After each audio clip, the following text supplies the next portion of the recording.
The Taliban on Tuesday broke off talks with the Afghan government on a prisoner exchange, a main step in peace talks being brokered by the United States after it agreed on a troop withdrawal pact with the militants.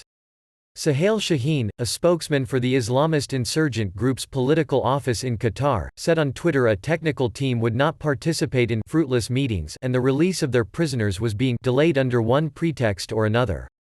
The announcement represented the latest setback for the US-led effort to end America's longest war and decades of strife in Afghanistan that also has been hampered by violence and a leadership feud between the country's top politicians.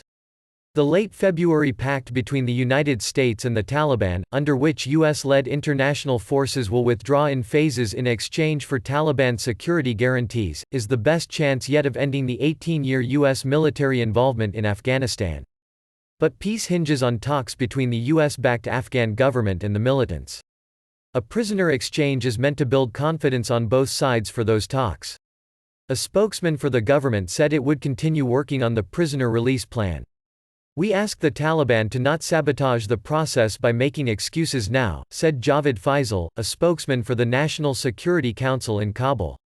The Taliban suspension of the talks could lead to an escalation of violence, which in turn could threaten the plan to withdraw U.S. troops, a major objective of President Donald Trump.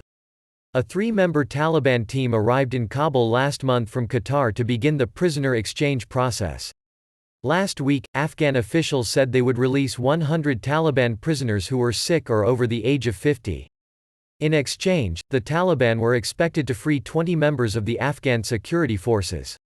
Ultimately, both sides would aim to release the 6,000 prisoners they are holding. Despite the setback over the prisoner releases, U.S. Secretary of State Mike Pompeo on Tuesday said progress had been made since he visited Kabul on March 23 to press Afghan President Ashraf Ghani and former Chief Executive Abdullah Abdullah to end a feud over the results of a disputed September election. "We've made some progress, but we see them posturing in the media, we see statements that come out," he told a State Department news conference.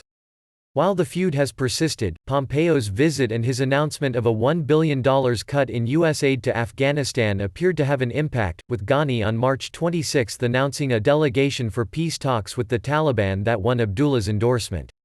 Pompeo reiterated a call for those negotiations to start. "I'm confident in the days ahead we'll have things that look like steps backward, but I'm also hopeful that all the parties are sincere and wanting what's good for the Afghan people," he said.